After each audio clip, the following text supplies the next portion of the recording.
श्री संत सद्गुरू बाळूमामा प्रसन्न. नमस्कार श्रोतेहो. आज हा संदेश काही मिनिटं काही वेळ देऊन एकच तुमच्या आयुष्यावर कधीही नाराज होऊ नका. कारण तुमच्यासारखे आयुष्य जगण्याचे स्वप्न पाहणारे बरेच लोक आहेत. तुम्ही कोणत्याही यशस्वी व्यक्तीला विचाराल की तुम्ही का नाही आहात, तेव्हा तुम्हाला 2 कारणं ऐकायला मिळतील. एक म्हणजे माझं नशीब खराब आहे आणि दुसरं म्हणजे माझ्याकडे पूर्ण वेळ नव्हता. तर तुमचाही तुम्हाला देवावरती विश्वास असेल तर हा संदेश वेळ काढून काही मिनिट काही वेळ देऊन तुमच्या आयुष्यावर कधीही नाराज होऊ नका. कारण तुमच्यासारखे आयुष्य आणि स्वप्न बाळगणारे या विश्वात अनेक जण आहेत. म्हणून नेहमी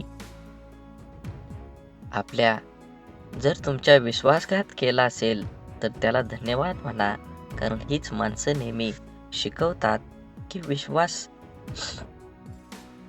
नीट विचार करूनच ठेवावा. म्हणून स्वतःवर विश्वास ठेवा.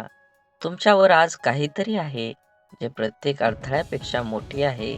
सर्वांनी सर्व चांगले गुण तुमच्याला दिले असेल. कधी कधी काळ बदलून मित्र शत्रू होतात आणि शत्रूही मित्र होतात. कारण स्वार्थ खूप मोठा असतो. ज्या प्रकारे मजबूत चालण्यासाठी झाड हे त्याच्या सुगंधासाठी जगभर ओळखलं जातं, पण ते अनेकदा विसरतं की सर्वात विषारी साप या चंदनाच्या झाडावर राहतात. म्हणून बाहेरून आतून खूप गोड बोलणारी व्यक्ती आज शत्रुत्वाची भावना देखील असू शकते. म्हणूनच एखाद्यावर विश्वास केल्यानंतर विश्वास ठेवा. सोनं बनवण्याचं असेल तर आगीत जावं लागेल जेव्हा त्याला काही फरक पडत नाही. त्याचप्रमाणे यशस्वी व्यक्ती होण्यासाठी तुम्हाला अत्यंत कठीण वाईट परिस्थितीतून जावं लागेल. कोण काय करतं, कसं करतं, इतक्या ह्या सगळ्यापासून जमेल तितकं दूर राहा. तेव्हा शक्य तितका आनंदी राहू शकाल. वेळ नक्की येते, पण ती योग्य वेळ देण्याची वाट पाहावी. म्हणून लक्षात ठेवा, जे लोक तुमच्याशी स्पर्धा करू शकत नाहीत, ते लोक पूर्णपणे तुम्हाला खाली पाडण्यासाठी तेवढे प्रयत्न मात्र करू शकतात. लोकांचे कधीही बोलू नका. मूर्ख लोकांशी वाद घालण्यात नुकसान तुमचेच होईल. अशा लोकांशी वाद न घालता केवळ तुमची लायकी कमी करणे आहे. त्यामुळे मूर्ख लोकांपासून शक्यतो दूर राहा. जिथे त्यांचं नावच नावाचं अन्न उरलं, त्याला शुद्धकडे बोलावं, कोणी कोणाच्याच हातात नाही. आणि असेच बाळूमामांचे संदेश आपल्यापर्यंत पोहोचण्यासाठी पहिल्यांदा व्हिडिओला लाईक करा. चॅनलवर नवीन असाल तर चॅनलला लाल कलरच्या बटनला सबस्क्राईब करून शेजारील बेल आयकॉन नक्की प्रेस करा. जेणेकरून येणारे बाळूमामांचे संदेश आपल्याला सर्वात अगोदर भेटतील. आणि कमेंटमध्ये बाळूमामा प्रसन्न लिहायला विसरू नका. बाळूमामा म्हणतात, संघर्ष नेहमी दुसऱ्या माणसांबरोबरच असतो, असं काही नाही. नको असणारा निर्णय घेण्याची पाळी स्वतःवर आली की स्वतःशीच संघर्ष सुरू होतो. पाठीवरच्या ओझ्यापेक्षा मनावरचं ओझं नेहमी जड असतं. ते हलकं करायचं म्हटलं तर झेलणारा तितकंच आपलाच असावा लागतो. माणसं जोडताना एक लक्षात असू द्या, प्रत्येक झाडाने फळ दिलंच पाहिजे असं होत नाही. तर काही झाडं सावलीसाठीही राखून ठेवावी लागतात. तुमची झालेली चूक तुमचा खरा शिक्षक असतो. म्हणून कोणतीही गोष्ट फुकट मिळाली की माणसाला त्याची किंमत वाटत नाही आणि तो त्याला पूर्ण किंमत देतही नाही. भरल्या बाजारातून मी खूप वेळा रिकाम्या हातानेच परत येतो. पूर्वी पैसा नव्हता आणि आता पैसा असूनही कोणत्याही गोष्टीची इच्छा होत नाही. आपल्या अडचणींवर मात करण्याचं सामर्थ्य फक्त आपल्यावरच असतं. इतरांकडे केवळ सल्ले असतात. कोणी सांगितलं असेल तेवढंच काम करावं, नसेल जमत तर विषय सोडून द्यावा. उगाच वेळ आणि मेहनत वाया घालवू नये. खेळ कोणताही असो, तो जिंकण्यासाठी खेळता आला पाहिजे. जीवनात लोक काय म्हणतील याची पर्वा करायची नाही, म्हणजे माणसाला सुख लागतं. सुरुवात करणं सोपं आहे, पण चिकाटी ही एक कला आहे. हृदयातल्या मंदिरात अंधार असेल तर घरातल्या देवघरात दिवा लावून उपयोग नसतो. रेशमाचा धागा निर्माण करणाऱ्या किड्याला रेशमाचा बाजारभाव कुठे माहीत असतो. नको नको वाटणारे विचार मनातून हुसकता न येणं ही काहीही नरकच आहे. म्हणून चांगला विचार करा, चांगलं बघा, चांगलं ऐका आणि असेच बाळूमामांचे संदेश आपल्यापर्यंत पोहोचण्यासाठी पहिल्यांदा व्हिडिओला लाईक करा. चॅनलवर नवीन असाल तर चॅनलला सबस्क्राईब करा आणि कमेंटमध्ये बाळूमामा प्रसन्न लिहायला विसरू नका. मोत्याच्या हारापेक्षा माणूस घामाच्या धाराने शोभून दिसतो, कारण मोत्याच्या हाराने श्रीमंती दिसते, ऐश्वर्य दिसत नाही. परंतु कष्ट करून घामाच्या जोरावर जे ऐश्वर्य प्राप्त होतं त्यामध्ये त्यांचं कर्तृत्व चमकत असतं. पावसाचे छोटे छोटे सतत पडत राहून ज्याप्रमाणे एक मोठ्या नदीला जन्म देतात, त्याचप्रमाणे आपण दररोज एकमेकाला पाठवलेले चांगले विचार सुद्धा जीवनात मोठे परिवर्तन घडवू शकतात. आयुष्य शांतपणे जगण्यासाठी मनाला अस्थिर करणारे असंख्य विचार थांबविता आले पाहिजे. प्रत्येक शर्यत जिंकण्याआधी कठीणच असते, फक्त हार मानू नका. ज्याच्याजवळ स्वच्छ मन आणि निस्वार्थ असं माणुसकीचं धन असतं, त्याला प्रसिद्ध होण्यासाठी कोणतेही पद व पैसा अथवा प्रतिष्ठेची गरज भासत नाही. मोठे निर्णय घेताना भीती वाटणं चुकीचं नाही, परंतु भीतीमुळे मोठे निर्णय न घेणं हे खरंच चुकीचं आहे. प्रश्न होता, वजन वाढल्यावर काय करायचं? देवाचं उत्तर आलं, शरीराचं वाढलं असेल तर व्यायाम कर, मनाचं वाढलं असेल तर ध्यान कर आणि धनाचंच वाढलं असेल तर दान कर.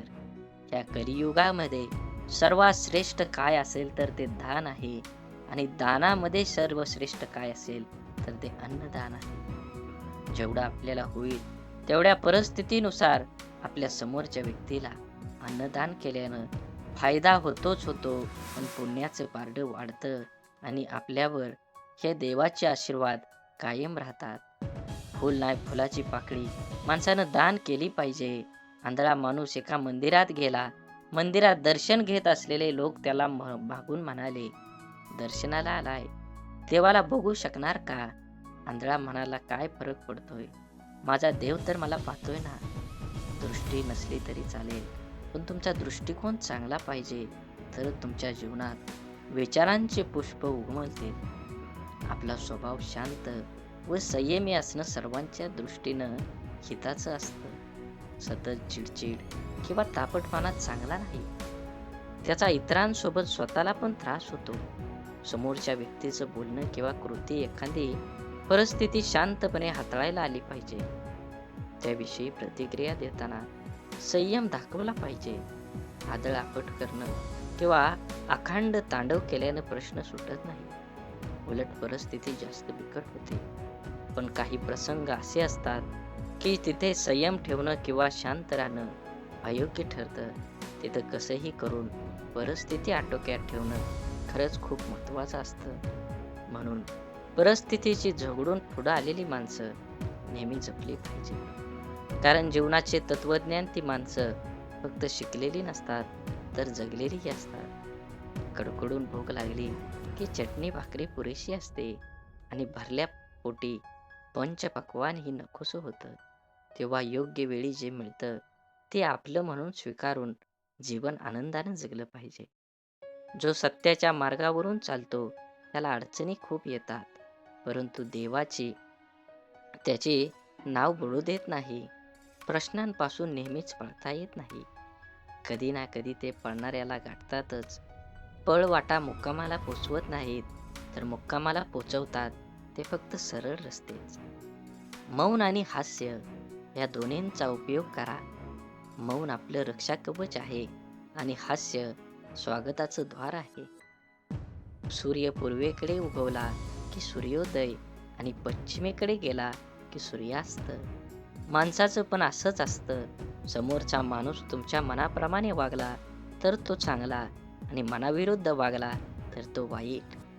जीवनाच्या अडचणी कितीही असोत, चिंता केल्यावर त्या वाढतात, शांत राहिल्यावर त्या कमी होतात आणि संयम राखल्यास त्या नक्कीच संपून जातात. हवेची पण काय गंमत असते ना. चाकातून गेली तर चाक पळत नाही आणि डोक्यातून गेली तर चांगलं वाईट कळत नाही. लहान मुलांचे संस्कार देण्यासाठी आजी नावाचं विद्यापीठ घरी असायला हवं, वृद्धाश्रमात नाही.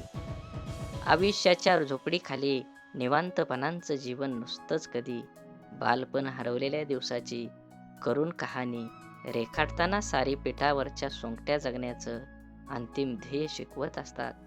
जीवन आणि मन यांचा आनंदी सोहळा म्हणजेच आपलं जीवन आहे. ते प्रत्येकानं आयुष्याच्या प्रवासात वेगापेक्षा दिशा ही फार महत्त्वाची आहे.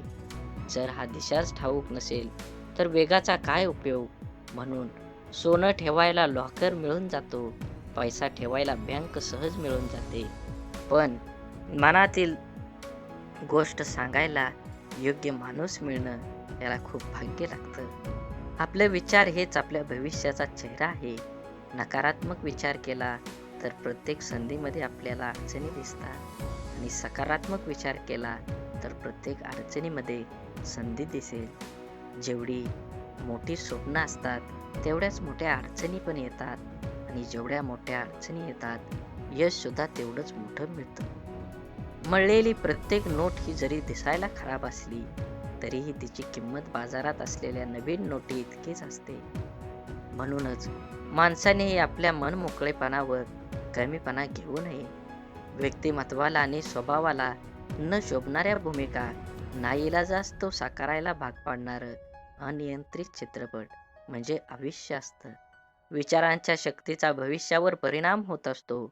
किती होतो, कसा होतो हे ज्याच्या त्याच्या विचारावर अवलंबून असतं. आयुष्यात बालपणीचाच काळ फक्त सुखाचा असतो. प्रेमाच्या निस्वार्थी नात्याला फुलवायला वयाची मर्यादा कधीही आड येत नाही. कोणाच्याही आयुष्यातून संघर्ष जिणं कधीच संपत नाही. हे काही काळापुरतं थांबलं असेल पण संपलेलं नाही. आनंद हा पाहिलेल्या गोष्टींपेक्षा स्वतः तयार केलेल्या प्रसंगाने द्विगुणित होतो. श्री बाळूमामा प्रसन्न. झाडे लावा, झाडे जगवा, माती वाचवा, पाणी वाचवा, सेव्ह अर्थ. आणि मनात मामांबद्दल आणि देवाबद्दल भाव असेल तर नक्कीच चॅनलला सबस्क्राईब करून व्हिडिओला लाईक करा आणि कमेंटमध्ये बाळूमामा प्रसन्न लिहायला विसरू नका. धन्यवाद.